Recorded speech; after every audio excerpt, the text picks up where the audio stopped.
Você por acaso já imaginou como é que seria a sua vida se você nunca sentisse medo? Ou se você não sentisse mais ansiedade, tristeza, raiva? Pode até parecer que sem essas emoções você seria capaz de fazer e conquistar muitas coisas e a vida seria melhor. Mas eu vou te mostrar que essas emoções que a gente tende a considerar desagradáveis podem ser suas aliadas e que sem elas a vida não só perderia a graça, mas poderia se tornar num verdadeiro inferno.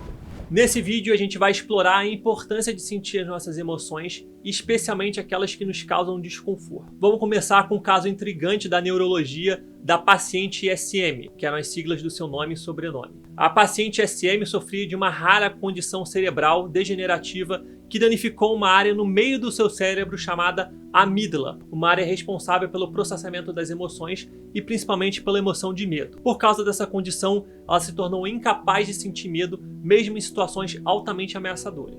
Num primeiro momento, você pode até pensar que isso é uma vantagem. Quem é que não gostaria de deixar de sentir medo? Fazer aquela apresentação no trabalho, na faculdade sem estresse, poder flertar com aquela pessoa que você tem interesse sem nenhum problema, afirmar para os seus amigos que o Botafogo vai ser campeão esse ano.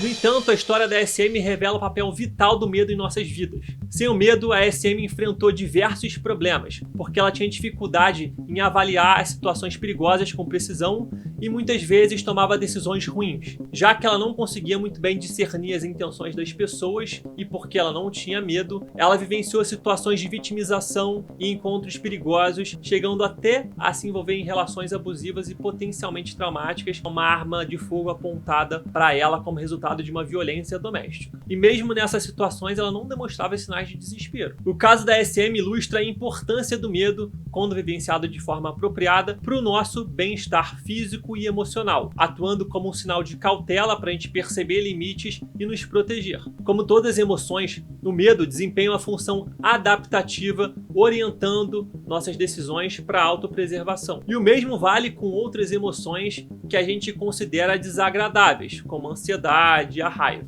A ansiedade, por exemplo, ajuda a aguçar o nosso foco e a planejar e se preparar. No caso da apresentação do projeto, do trabalho, como mencionei, a ansiedade é o que vai fazer você se preparar mais para a apresentação, você vai rever o conteúdo, vai praticar em casa antes. A raiva, por sua vez, ajuda a gente a proteger nós mesmos e as pessoas que nós amamos. Quando acontece alguma injustiça, é a raiva que mobiliza a gente para a ação.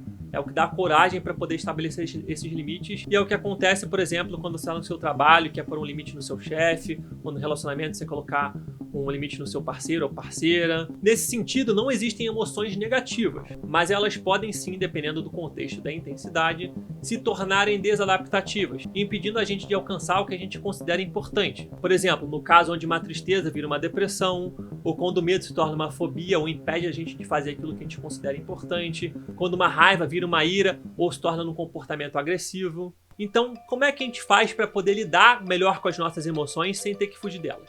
Vou falar de 4 passos e 4 pontos essenciais para isso. Primeiro, reconheça e aceite as suas emoções. Elas são, antes de tudo, mensageiras fornecendo insights valiosos sobre as suas necessidades e desejos.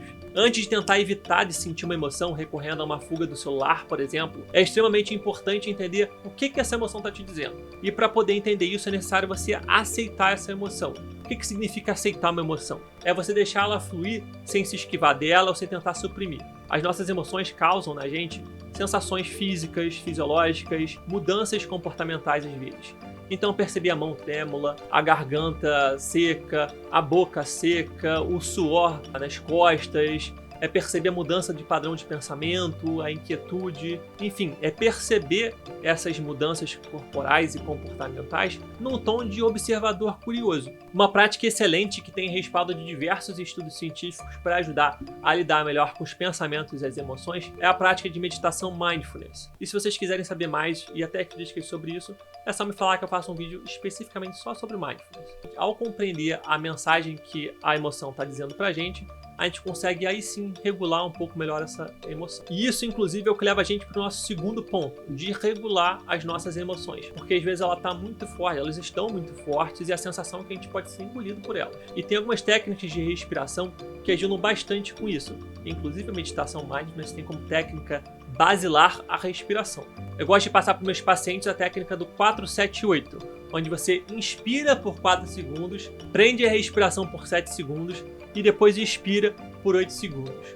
O objetivo não é fazer você deixar de sentir uma emoção e ficar mais calmo especificamente. O objetivo é fazer você se conectar ainda mais com o que você está sentindo. E curiosamente, o efeito paradoxal é que aceitando e se conectando mais com ela, você consegue regular um pouco melhor ela, consegue lidar melhor com ela. Terceiro ponto, pratique autocompaixão e validação. Em vez de você se julgar por sentir medo, vergonha, etc., seja mais compreensivo com você mesmo. Lembre-se que é normal de sentir raiva, tristeza, medo, faz parte da experiência humana. Valide isso que você está sentindo porque é uma resposta, pode ser uma resposta natural às experiências da vida. Por último, com a sua emoção identificada, aceita, regulada, validada, haja de acordo com aquilo que é importante para você, de acordo com o que você valoriza e acredita. Eu sei que muitas vezes não é tão fácil quanto parece, até porque a gente não aprende a lidar com essas emoções de uma hora para outra. E por isso que muitas vezes a gente ainda assim pensa que seria melhor não senti-las. Mas se o caso da SM e tudo que eu falei agora há pouco não foi o suficiente para poder te convencer, eu vou levantar ainda mais 2 pontos para poder fortalecer os meus argumentos aqui. Imagina se a gente só sentisse felicidade, aquela ideia de um paraíso onde todo mundo é perfeitamente feliz. Tem um autor chamado Aldous Huxley que escreveu um romance distópico sensacional chamado Admirável Mundo Novo, onde a gente é apresentado a uma sociedade em que a felicidade é a norma constante e os indivíduos são condicionados desde o seu nascimento a serem permanentemente felizes, com as emoções negativas suprimidas por meio de drogas, de manipulação genética e propaganda. Por causa disso, os personagens carecem de individualidade autêntica e liberdade de escolha, levando vidas dominadas pelo consumismo superficial, pela gratificação instantânea e pelo entretenimento vazio. Eles são privados das profundezas das experiências emocionais, da capacidade de enfrentar os desafios e do cultivo de relacionamentos significativos. E é meio engraçado porque eu tenho a sensação de que eu já vi isso antes.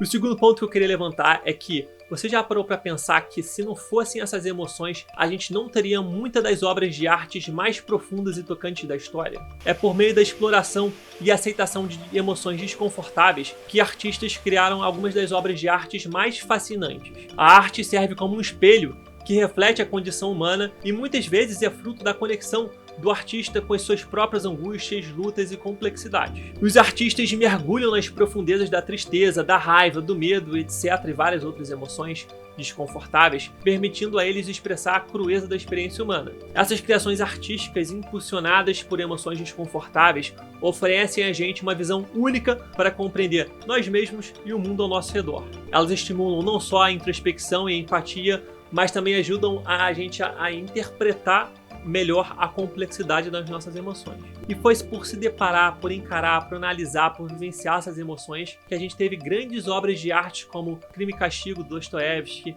Assim Falou Zaratustra, do Nietzsche, o Dom Casmurro, obra nacional, obras de pintura como Grito, A Noite Estrelada, a música Black do Pearl Jam, ou músicas clássicas, por exemplo, como Wagner. E não é à toa que a gente se sente bem muitas vezes em ter contato com essas artes, porque elas ajudam a gente a se conectar com as nossas emoções. Sabe aquele dia que você tá mais triste, quer ouvir uma música mais melancólica, ou quando você termina uma relação e ouve o que muita gente chama de música de corno? Pois é, tem um motivo. E também no caso da arte é fundamental entender que em determinados contextos, em determinadas intensidades, elas podem ser prejudiciais. Alguns artistas sucumbiram à loucura, à autodestruição e até ao suicídio. Por isso é extremamente importante a gente aprender a lidar com as nossas emoções e buscar ajuda quando necessário. Portanto, não fuja. Ao aceitar, compreender, validar, regular as nossas emoções, que a gente desenvolve a capacidade de resiliência emocional. É uma forma de reconhecer que nossas emoções são parte da experiência humana e são cores que dão vida à nossa existência. E se você ainda assim sente que está difícil, procure ajuda profissional, que você pode aprender a lidar melhor com essas emoções sem ter que fugir delas. A gente não deve se afastar dessas emoções desconfortáveis, mas sim buscar aproveitar o seu poder transformador para criar, conectar e, acima de tudo, compreender nós mesmos e o mundo.